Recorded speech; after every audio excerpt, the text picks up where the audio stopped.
It is 10:12 a.m. Pacific Daylight Time. It's the 12th day of August 2026, and this is episode 1371 of Bitcoin and with me, your host, David Bennett, here to bring you all the news that you can use about Bitcoin and macro from around the world. Inflation numbers came in today. We will get to that right before we run the numbers, but before that, for those that are crying about the Clarity Act not going to be voted on until September the 15th, and that's a big if, by the way, it doesn't seem to matter. Pro-crypto initiatives are going to be installed whether a Clarity Act gets delayed or not. And then we're going to talk about El Salvador because it's the 5-year anniversary, or close enough to it, of El Salvador's Bitcoin experiment. We're going to see where that is. Then Blockstream has launched a trustless swap service between Lightning and mainchain. And then we're going to talk about CPI numbers. When we come back for the second part of the show, hyperscalers are pricing Bitcoin miners off the grid. Oh my God, we're all going to die. Unless you're reading Bitcoin Magazine, because here's why it's a massive win. Yeah, we're going to find out if that's actually true or not. Honestly, I don't worry about it either way. I just don't. We've been in the whole mining death spiral before AI even cropped up. I think people are just trying to scare everybody out of their Bitcoin. But we're not going to be done with AI then, because AI has hacked a gymnasium and caused somebody to lose a spot. See, we got to laugh about some of this stuff, dude. I'm serious. And then we got a couple of hacks. An XRP bridge got hacked and something called Harmony got hacked. So the DeFi system is definitely not out of the woods. Definitely not out of the woods. We forgot about it because of the cold card hack. Oh my God, they're going after Bitcoin. Yeah, well, it looks like the low-hanging fruit for the cold card has basically been picked, and now they're going back to the other low-hanging fruit that is DeFi. So let's talk about regulation and regulators. They're going to push pro-crypto initiatives following Clarity Act delay. This is Bitcoin Magazine. Matthew DeSalvo is writing, the long-awaited Crypto Clarity Act has stalled and is now due for a September vote. But regulators are ready to step in to advance crypto rules regardless, at least according to a report. Bloomberg reported Tuesday that the Securities and Exchange Commission was preparing to roll out this week initiatives to help the crypto industry. The regulator has said that it will hold an open meeting on Friday to create a tailored offering regime for certain investment contracts involving crypto assets. And JD Supra reported on Tuesday that Commodities and Futures Trading Commission Chairman Michael Selig was ready to proceed with rulemaking whether or not the Clarity Act is enacted, with the goal of finalizing rules before the end of the current administration. The news from the regulators comes as the Clarity Act stalls, and pro-crypto lawmakers were last week hoping the Clarity Act passed before Congress departed for August recess. After a delay, a vote will now go ahead mid-September. Lawmakers started mulling over a new draft of the bill, which was passed by the House of Representatives last year in July. The text that tackled the issue of ethics, banning government officials from promoting or making money from crypto were on the table. But Democrats still had a problem with it, and some were deliberately holding it back, according to Republicans like Cynthia Lummis. But here we are, mid-September vote on Clarity Act, and not only the Securities and Exchange Commission is going to go ahead and start doing rulemaking, so is the Commodities Futures Trading Commission. Both the major regulators for equities and commodities are both saying we're going to go ahead and go. We don't need the Clarity Act for us to start doing rulemaking. And, you know, quite frankly, they never did. I honestly didn't think that they would say, screw it. We're not going to wait for the Clarity Act. But here we are. I find it, I don't know exactly what to say about it, because the Clarity Act itself is actually kind of it's a shitty bill. It doesn't have developer protections. It does have a $600 de minimis for spending Bitcoin directly, so that you wouldn't have to pay taxes, you know, capital gains taxes on anything, you know, under $600. But, you know, that's a great part of the bill. But there's, you know, the developer protections. That's what we really need, that along with some kind of de minimis package. And the developer protections are not there. So Clarity Act is a shitty bill. I'm not really all that excited about it. The only reason I want it to pass is because if it doesn't pass, you know, it's going to negatively affect the short-term price of Bitcoin. And of course, I want number go up technology, and it's going to be impacted if Clarity Act completely fails. So that's the only reason that I'm interested in the Clarity Act at all. Otherwise, it's a shitty bill. So there's that. Now let's move on down south to El Salvador, where the Bitcoin experiment there turns 5 years old. Quote, "It was for us, not them." End quote. Christina Comben, writing for Cointelegraph. It's been 5 years since El Salvador became the first country to adopt Bitcoin as legal tender. President Nayib Bukele announced the plan at the Bitcoin conference in Miami on June 5th, 2021, to the jubilant cries and applause of the Bitcoin community, who hailed the tiny Central American nation as living proof that Bitcoin could be sovereign money. Bukele sold the experiment as a way to bank the unbanked, slash remittance costs, and attract investment to the impoverished nation. But 5 years on, who did the experiment benefit, and what exactly did it achieve? Dr. Tobias Booz, a senior scientist at the University of Vienna, who leads a research project examining the political economy of Bitcoin in El Salvador, tells Bitcoin Magazine, quote, "There is little doubt that the project was a failure if we take seriously the reasons Bukele gave for its adoption. Foreign direct investment in this sector didn't increase. It did not effectively bank the unbanked, and it's not widely used for remittances," end quote. Yet, El Salvador's Bitcoin bet undeniably changed the conversation around the world's number one cryptocurrency, and turned nation-state adoption from theoretical into living, breathing reality. Whether it succeeded or failed depends on what you think El Salvador was trying to achieve. In a video message played at Bitcoin 2021, Bukele said the adoption of Bitcoin would generate jobs in the short term and help provide financial inclusion to thousands outside the formal economy. Today, the evidence for mass adoption is difficult to square with that ambition. Research by Booz, Grigera, and Schmid in 2025 found that Salvadorans who adopted Bitcoin tended to be young, male, urban, more highly educated, and perhaps more importantly, already banked. Booz concluded that, quote, "mass adoption by citizens did not occur." El Salvador had one of the region's lowest levels of banking access at the time, with just 35.9% of people over 15 holding a bank account in 2021, according to the World Bank data. Yet the government's Chivo Bitcoin wallet did little to solve that problem. It could transfer funds to a bank account, but didn't remove the underlying barriers preventing unbanked Salvadorans from accessing the financial system in the first place. According to Booz and his colleagues, the same problem emerged with remittances, another pillar of Bukele's pitch. In 2024, remittances accounted for around 24% of El Salvador's gross domestic product, with the United States providing a full 98% of that total. But El Salvador adopted the USD as its official currency more than 20 years ago. And having most remittances arrive from a country with the exact same currency removed one of the major cost reductions that Bitcoin could theoretically offer: currency conversion.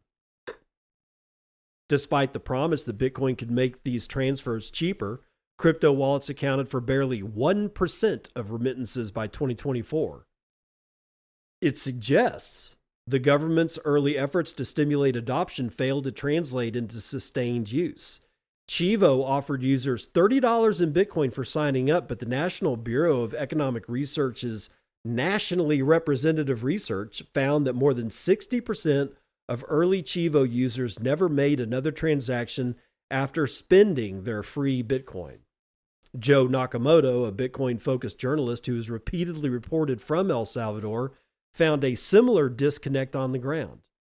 In a recent video documenting one of his visits, he said he tested Bitcoin acceptance at 21 shops in an El Salvadoran mall and found only 4 of them accepted Bitcoin, and just one did so smoothly.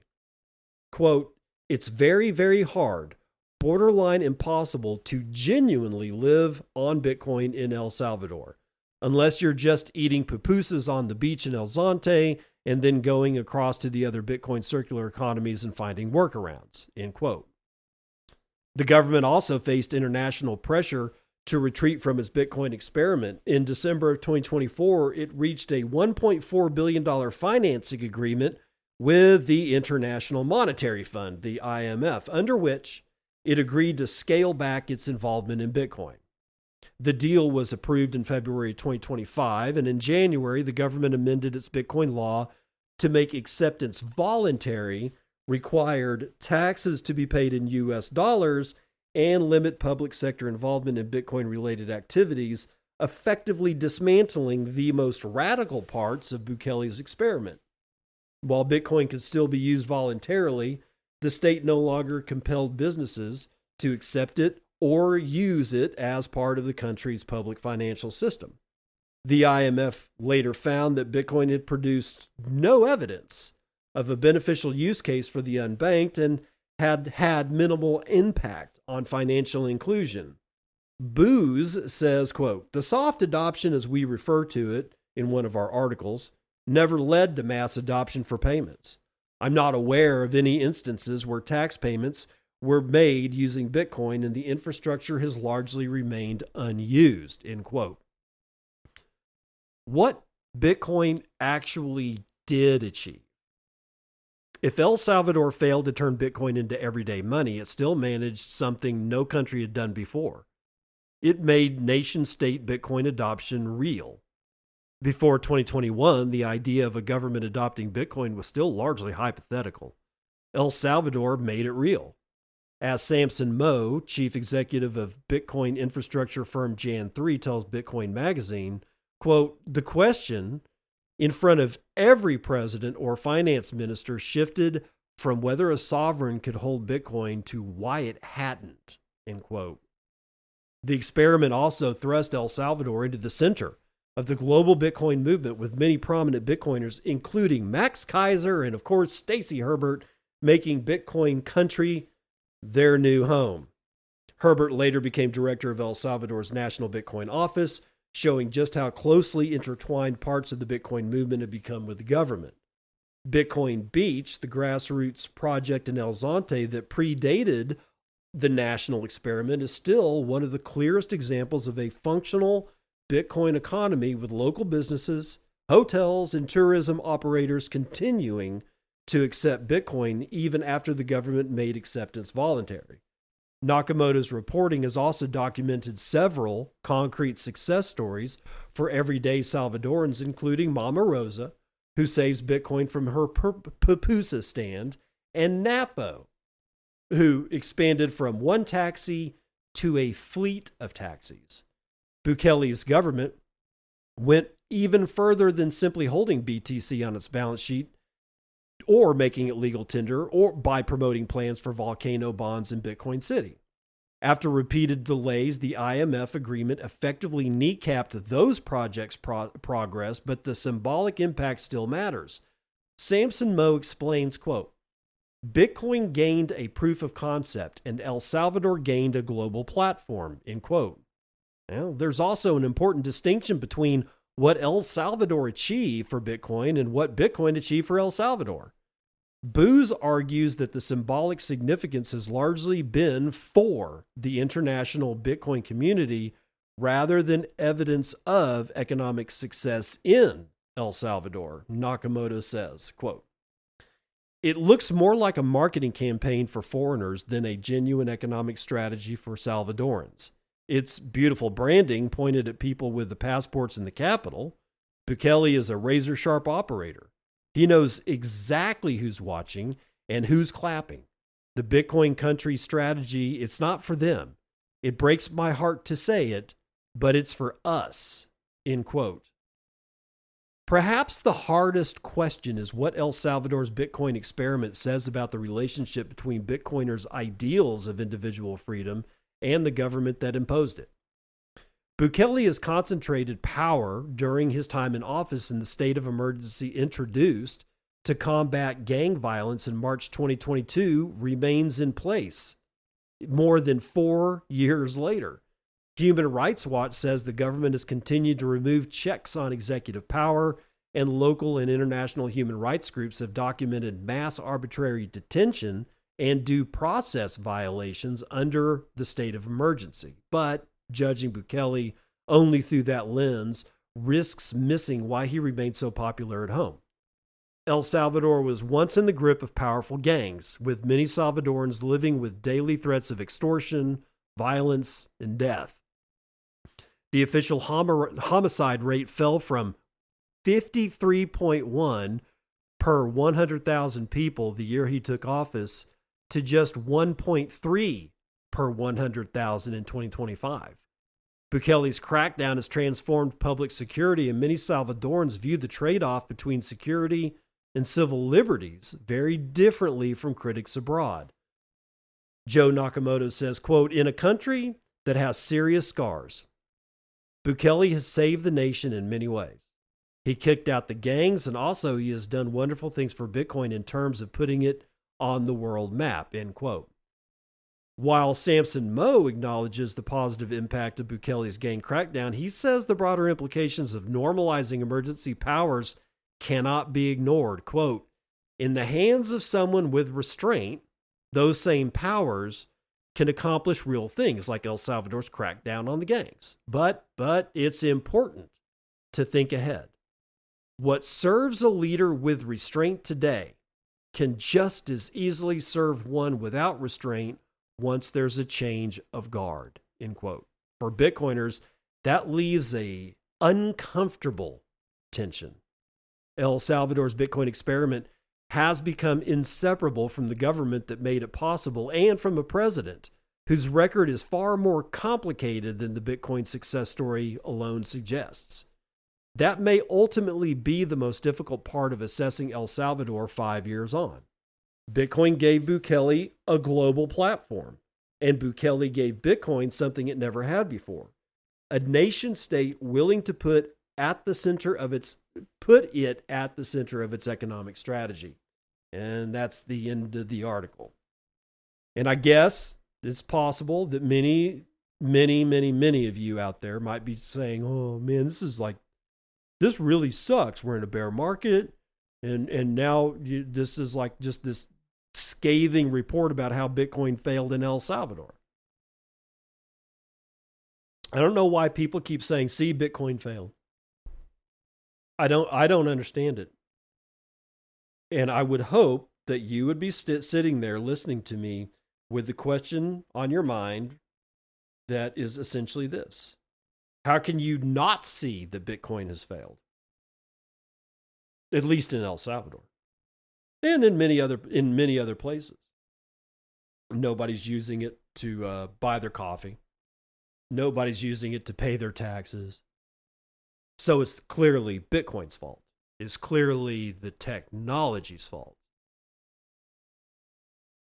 Bitcoin wasn't born with some kind of mission itself. Now, the creator had a mission. The creator's ideals for Bitcoin are, we know what those are because they were written in the white paper. But Bitcoin itself, the actual protocol itself that mines blocks, validates transactions, has consensus rules. It has no mission other than to enforce consensus rules, to mine blocks, to validate transactions, to respect its own protocol. That's the only mission Bitcoin has. It doesn't give a fuck about you. And it's not supposed to. There's nothing in the white paper that says Bitcoin should care about you. What the hell are you driving at here, Dave? Well, we failed. Or actually, we didn't.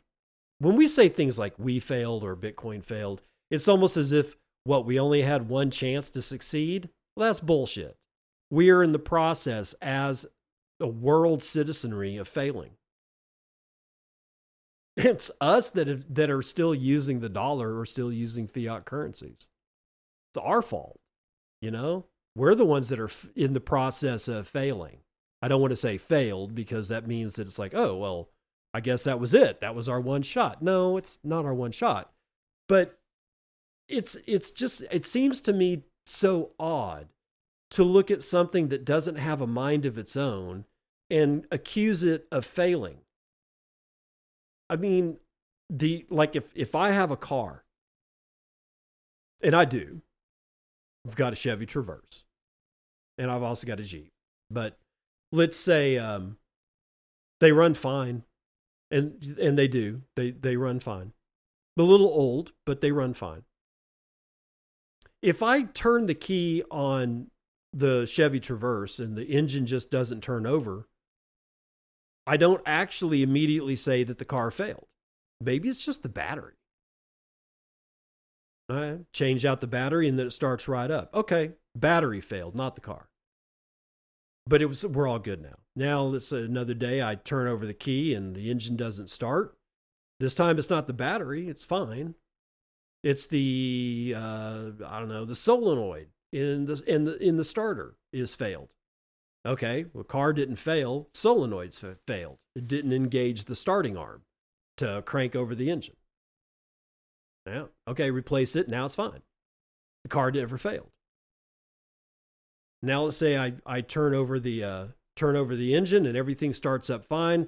I'm cruising down the road, and the next thing I know, this massive gray cloud of smoke pops up from the hood, and I feel like the whole car just lurch. And I look behind me and I see this puddle of oil and the entire drivetrain and transmission on the ground behind me, like 100 feet away. Like the whole transmission fell out and the engine just freaking exploded. The car failed. The car failed. I didn't fail. The car failed. I've thrown a rod before. It fucking sucks. But let's just say that everything blows up. Okay, the car failed. That's not what's going on with Bitcoin. The protocol is the engine. The miners are part of the engine. My node is part of the engine. Protocol rules are part of the engine. Or rather, the consensus rules are part of the engine. Bitcoin is not in a position to fail.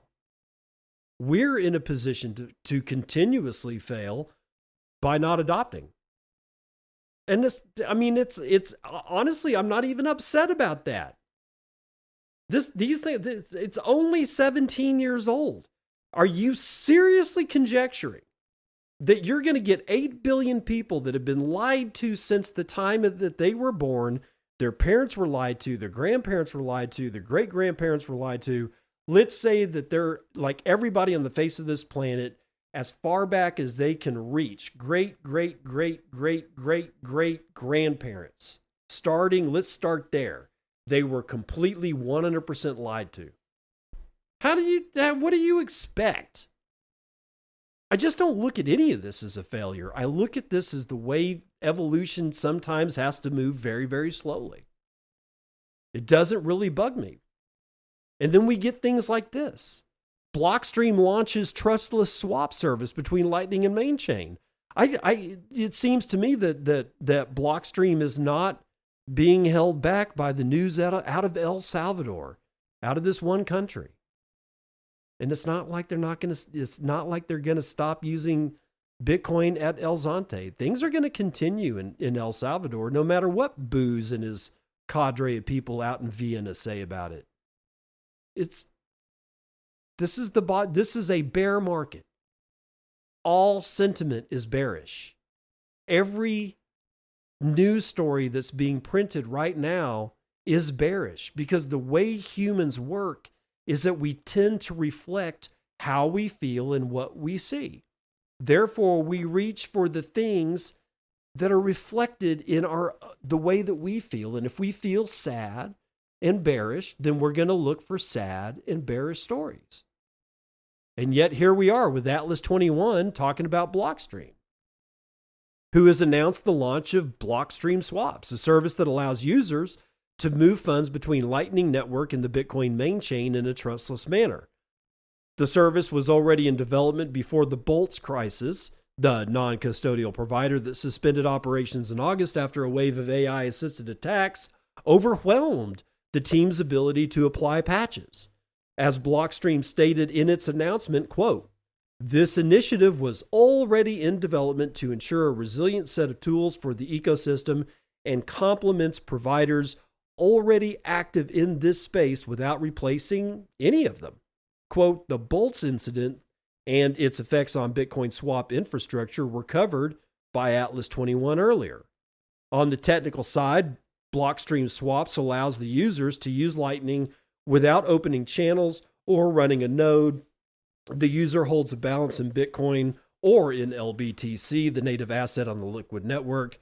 Blockstream's layer 2 sidechain and the swap takes place at the moment of payment. The flow between layers remains under the user's direct control throughout the operation.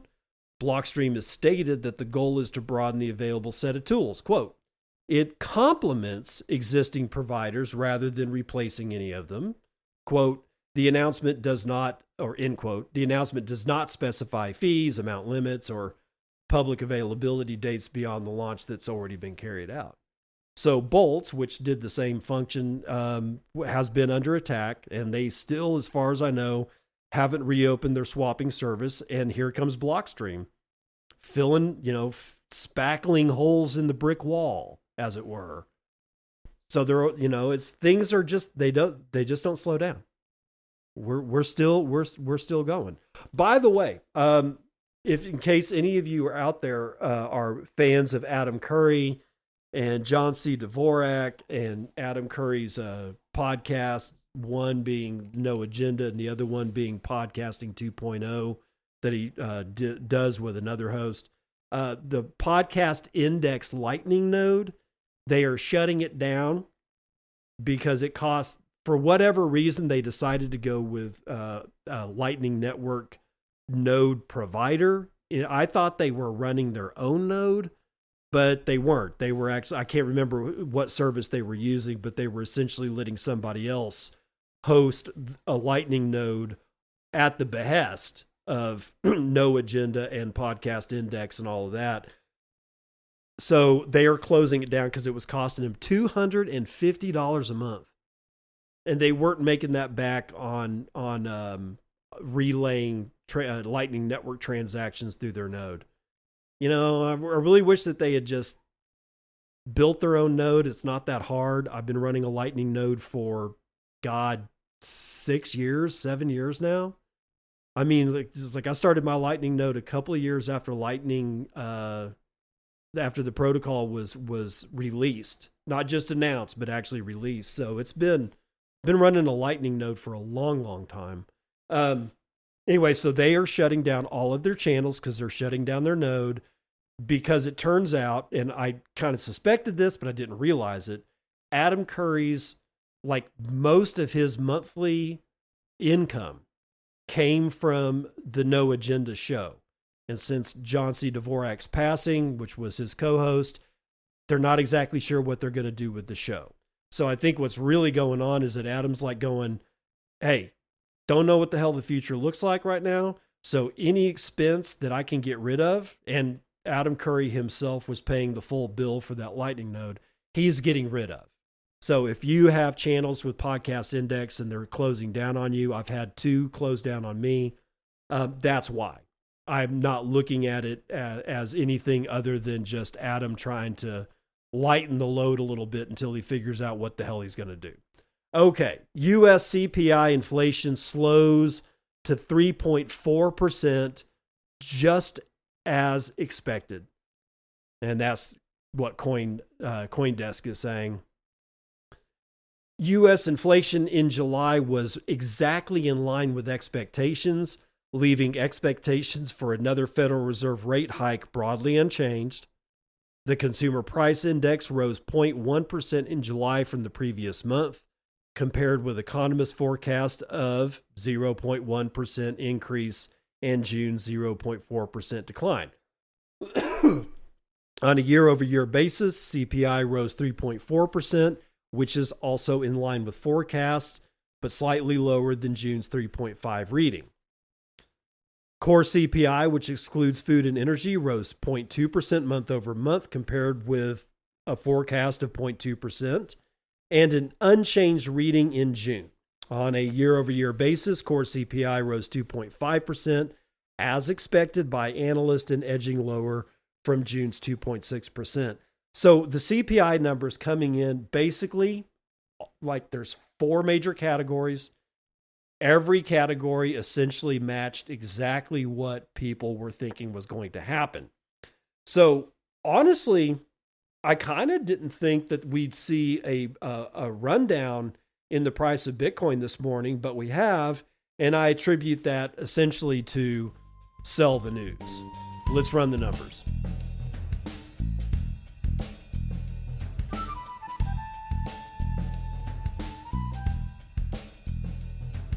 CNBC futures and commodities, Brent North Sea oil down 0.25% to 88.66 a barrel. West Texas Intermediate down 0.25 as well to 82.96.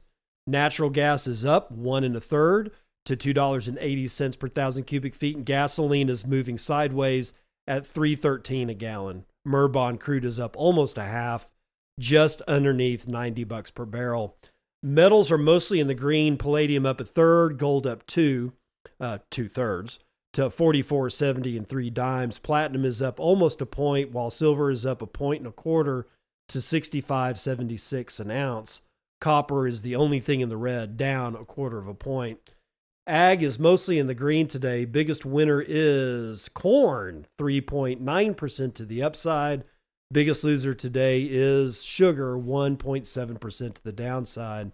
Live cattle down 1 1/4. Lean hogs up 1/4. Feeder cattle down 1 3/4 point. The S&P is up 1/3. NASDAQ is up almost a full point. Wow, probably because SpaceX is rocketing up. Dow is up, but I'm basically moving sideways. S&P Mini is up 0.4%. Bitcoin struggling at $63,400, essentially where we were yesterday. $1.27 trillion of market cap. We can only purchase 14.4 ounces of shiny metal rocks with our 1 Bitcoin, of which there are 20,069,051.13 of. Average fees per block are actually quite high. 0.04 Bitcoin taken in fees on a per block basis. There's about 45 blocks carrying 94,000 unconfirmed transactions waiting to clear at high priority rates of 5 sats per VByte. Low priorities will get you in at 3 sats per VByte. Hash rate has dropped to 885 exahashes per second. As usual, I am unconcerned. From yesterday's episode of Bitcoin and watermarks, I've got, let's see, it's spinning up. Hold on for you. Hold on there. Progressively worse with 555 sats says, here are some sats from me to you. Thank you for all that you do. Oh, it's a nice little poem. Nick Dose with 255 says, cheers. Nostergang with 101 says, thank you. JEC2K says, this was a great episode for me to listen to today. Thanks, friend. You're welcome, man. I appreciate that. That's the weather report.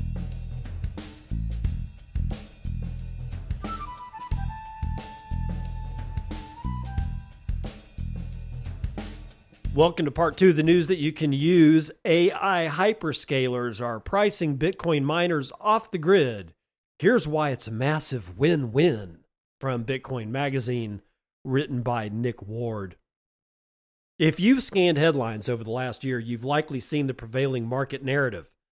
Bitcoin miners are abandoning their operations and pivoting to AI data centers. signaling a retreat from proof of work. To casual observers, this looks like surrender, proof that Bitcoin was just a temporary placeholder until a better compute workload arrived.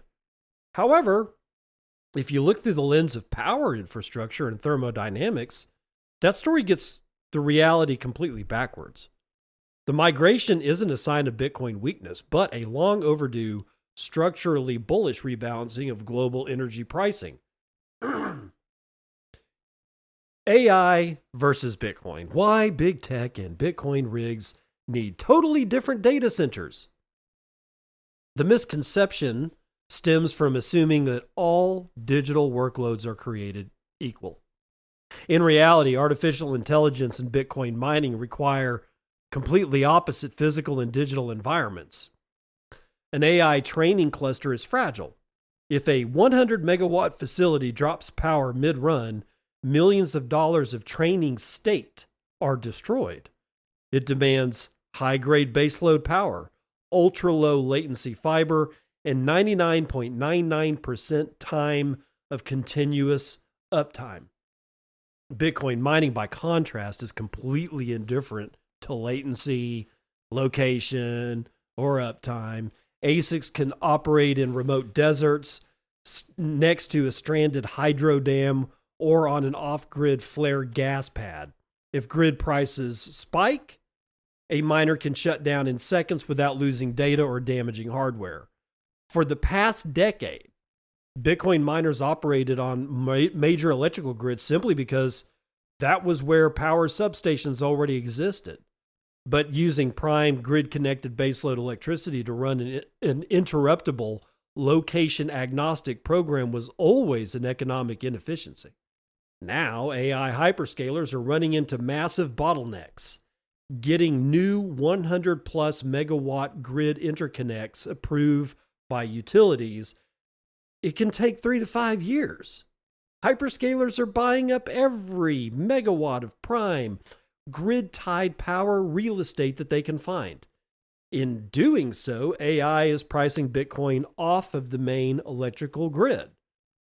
Far from destroying Bitcoin, this eviction restores it to its ideal thermodynamic role. Pushed off the grid, miners are forced to seek out energy that no one else can use.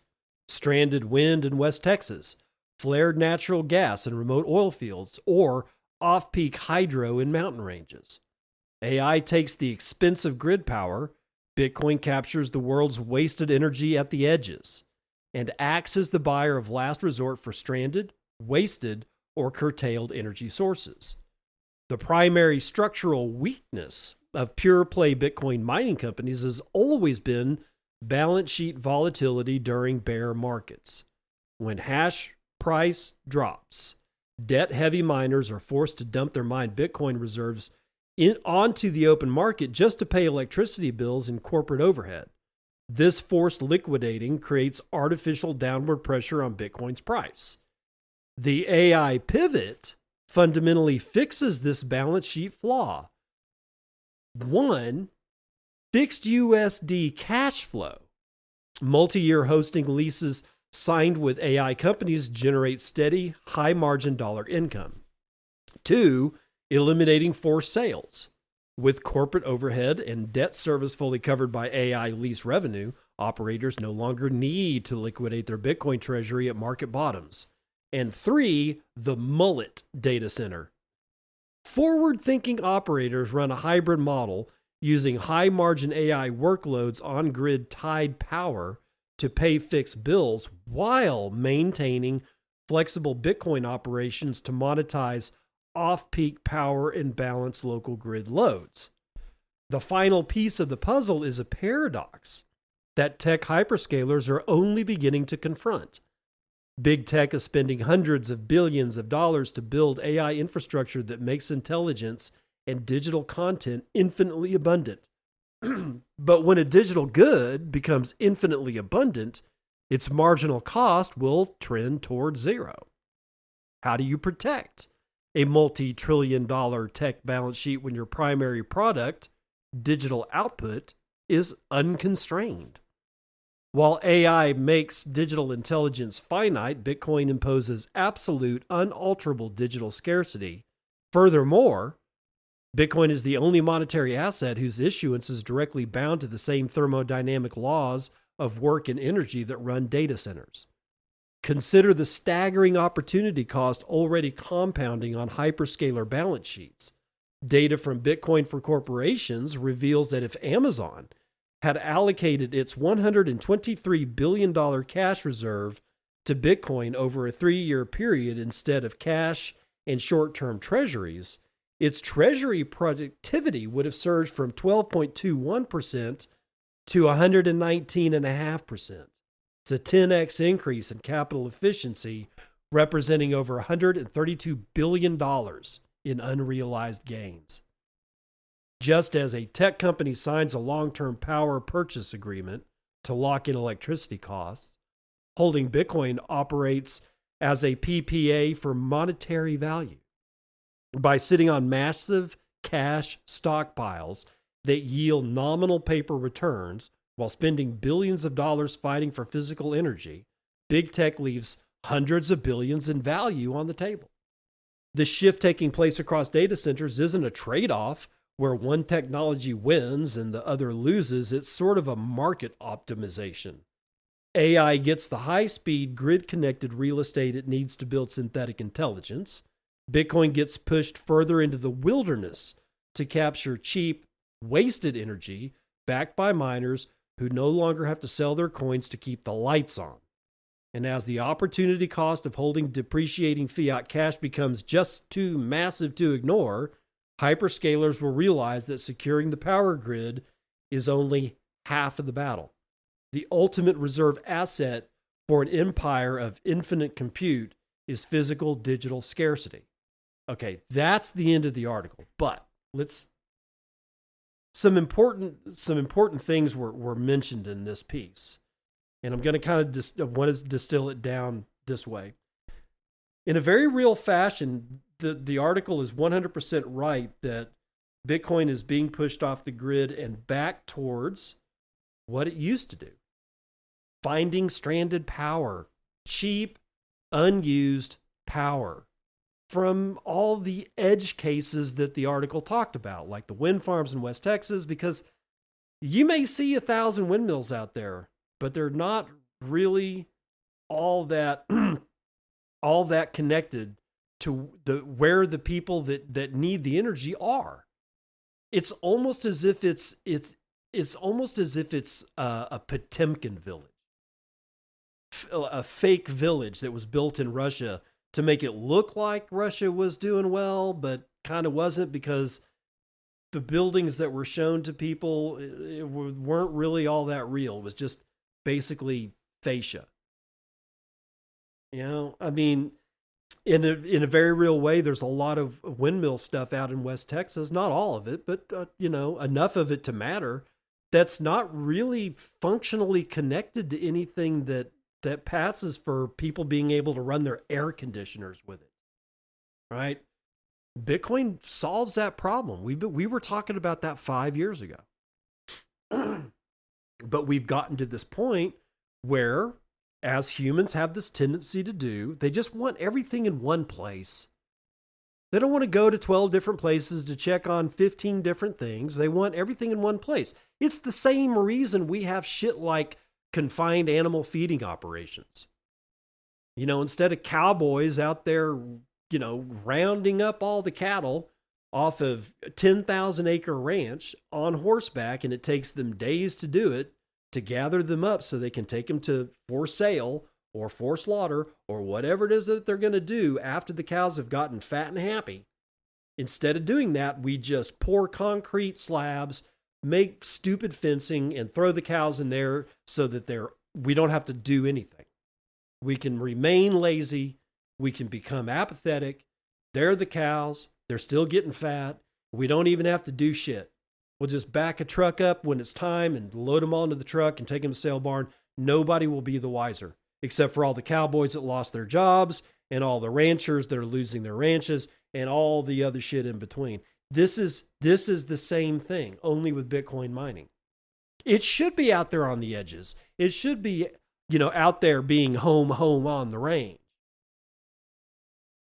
And we're getting back to that because, yeah, for the time being, and I believe this is actually more like medium to medium long-term timescales, like let's say 5 to 10 years, AI hyperscalers is going to be the shit.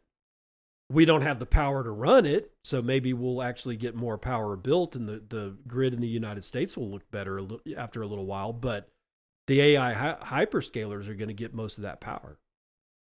Hell, even Amazon's server sets for just running their servers to sell people stuff is probably going to have to compete with AI. And Amazon is in AI. They might even be competing with their own artificial intelligence shit. Who knows? Anyway, doesn't matter. I also see this as a way that like small, residential miners can come back into play.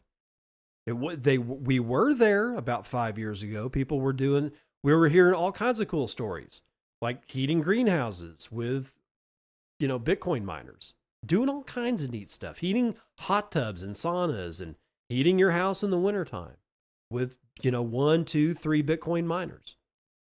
It's actually kind of fascinating, and I'd like to see that again. We've got things like small miners like BitX. I've got one. It's tiny. It's never going to hit a block. I don't care. That's not the point. I mean, it's like this. While I don't necessarily view this all as quote, like the article says, as a win-win, I don't think it's certainly not a lose-lose, and it's certainly not a win-lose. It's something other than that. It's evolution. It's ongoing evolution. This time, it looks like we're actually stepping back.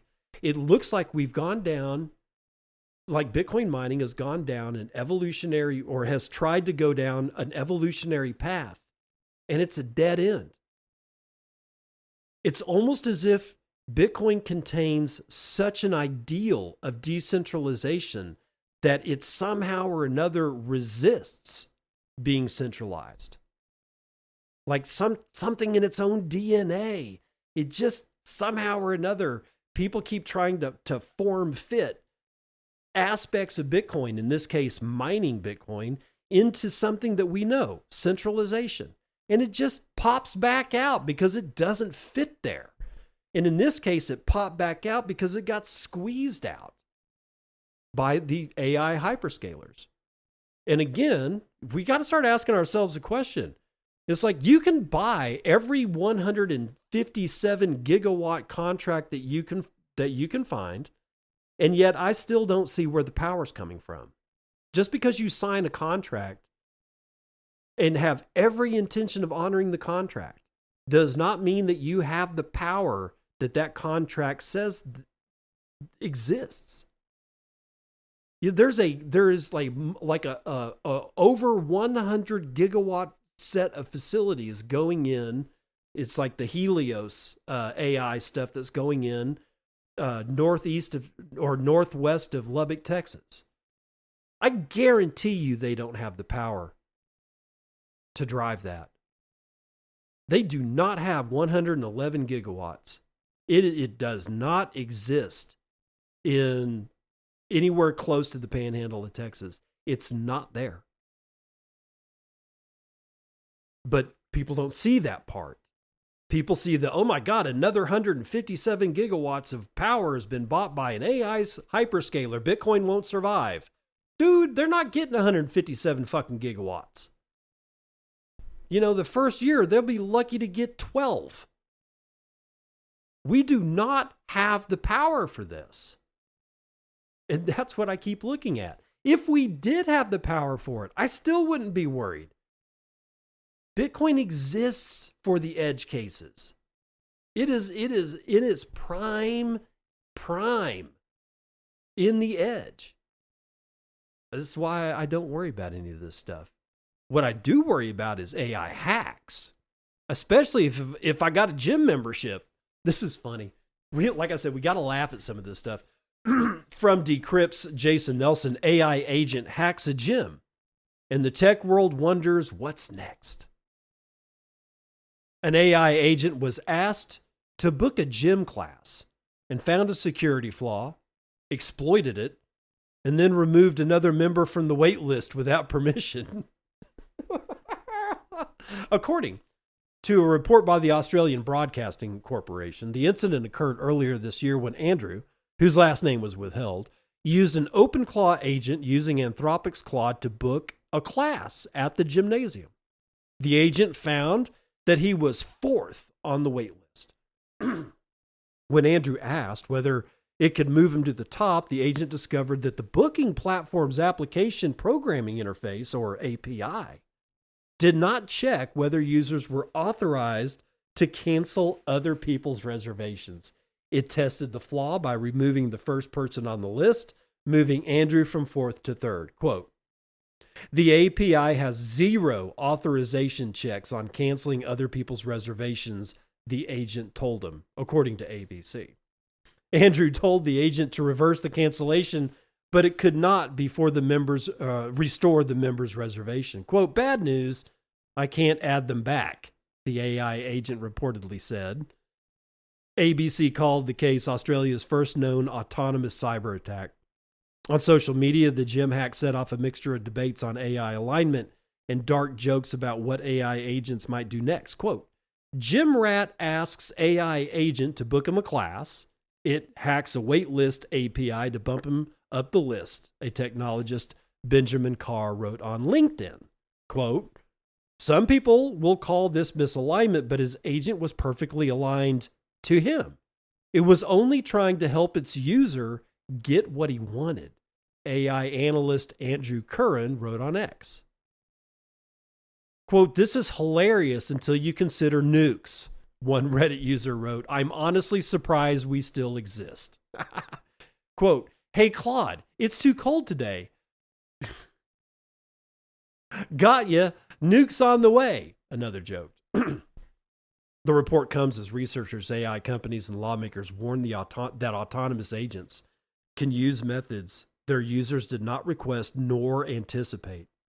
A May study by researchers from UC Riverside, Microsoft, and NVIDIA described this behavior as, quote, blind goal directedness, end quote.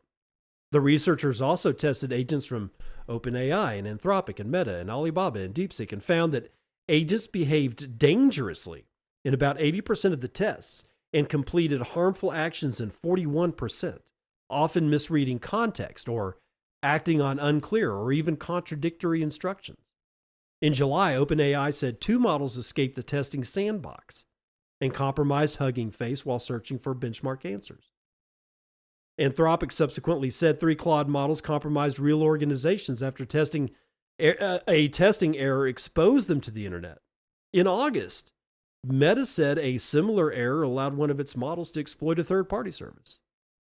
It goes on and on and on. It's funny that the AI agent that the guy that was running the agent asked to put the other guy back on the list, and the AI agent was like, "Oh, sorry, dude, no can do. I can't do that. I can take him off, but I can't put him back on." You know, which I could see. I mean, there's AI agents are essentially authorized to do one thing, but some other authorization supersedes the existence of the AI agent insofar as being able to actually sign up for a class. I could see it. I could definitely see that part. I just think it's funny. But something really stuck with me here. Where was it? It was back up here. Hold on. I got to see it because it's important. Here we go. Quote, some people will call this misalignment, but the user's agent was perfectly aligned to the user. It was only trying to help its user get what he wanted. AI analyst Andrew Curran wrote on X. It was only trying to help its user get what he wanted. There may be a silver lining here because not everybody, but a lot of people, most of mainstream media is scared to death of AI. It's like it hates humans. We're constantly bombarded by this parade of examples of where Somebody asked an AI what it thought of humans, and the AI said, "You're bugs, and we want to kill you all." I don't know. Maybe it was only trying to help its user is something that we should actually look at more. Because what if that's true? What happens to the way we look at AI if instead of looking at the negative, which humans always do, humans do two things really, really efficiently. We know how to centralize everything that we see. We're like the Marine Corps. God loves the Marines because we kill everything we see. It's sort of like that in Full Metal Jacket, except it's with centralizations. We try to centralize everything we see, and we're good at it. And we also see negativity everywhere. Now, that's probably more about the modern media and the last 150 years of modern media, even though 150 years ago there wasn't television, but there was newspapers and there were magazines. And don't you think for a second that they were all that honest, although they're more dishonest now. I think that that's fair to say. But let's say 150 years. We're all depressed. Like, most nations, like, I'm serious. Even if you were to go to like Norway, there's a lot of people that are still happy in Norway. But it doesn't matter because the majority of all the people in the world live in countries that are basically have either been authoritarian or are becoming authoritarian. And economy for the last 10 years has sucked, and it's really accelerated since COVID. It's making people more and more depressed, and more people, more and more of a percentage of the world's population has become depressed.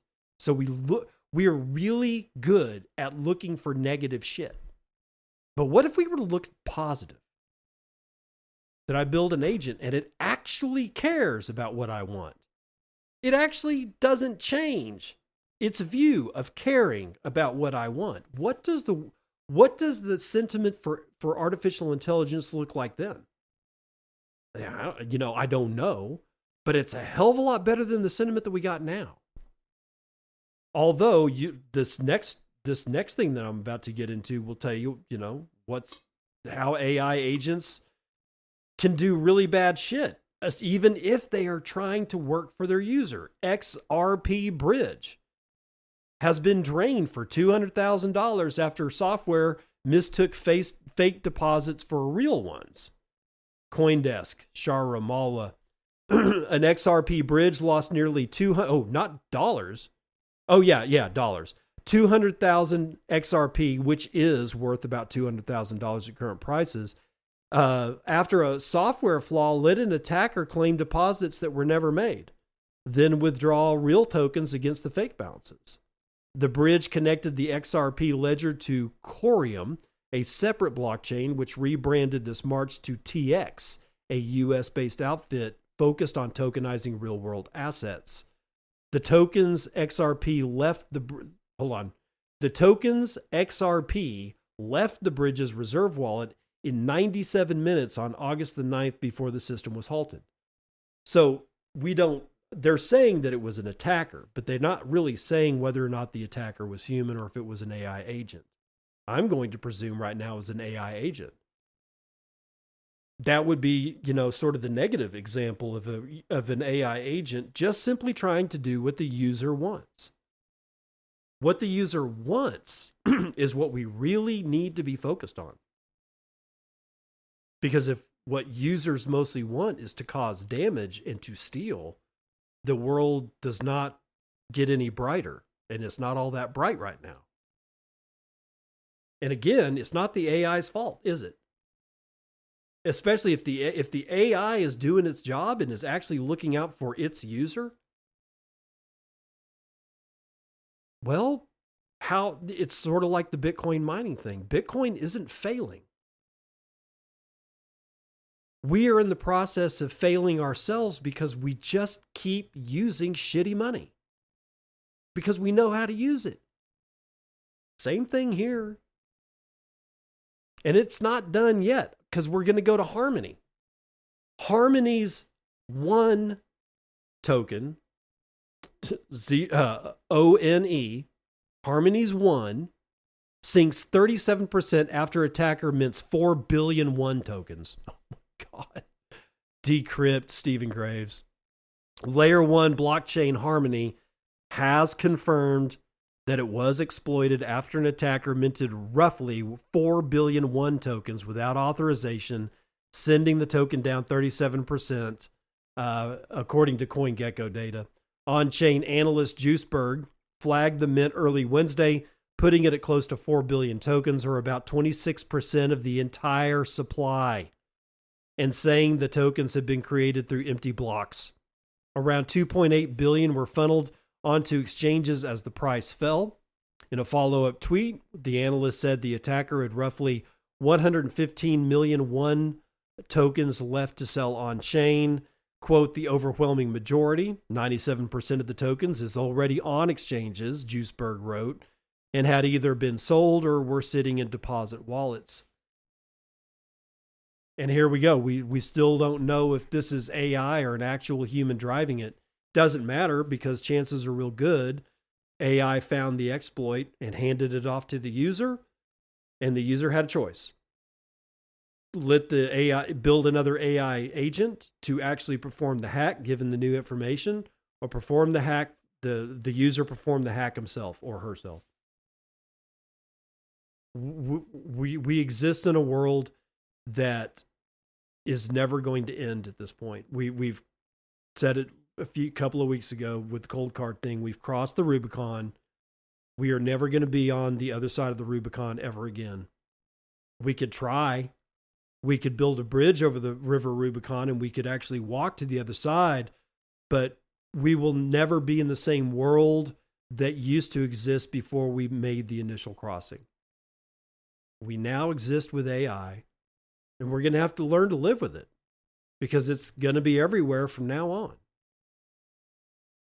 Some people still don't understand that, which is good for you, because if you understand that, and I think that you probably do, then you've got a lead.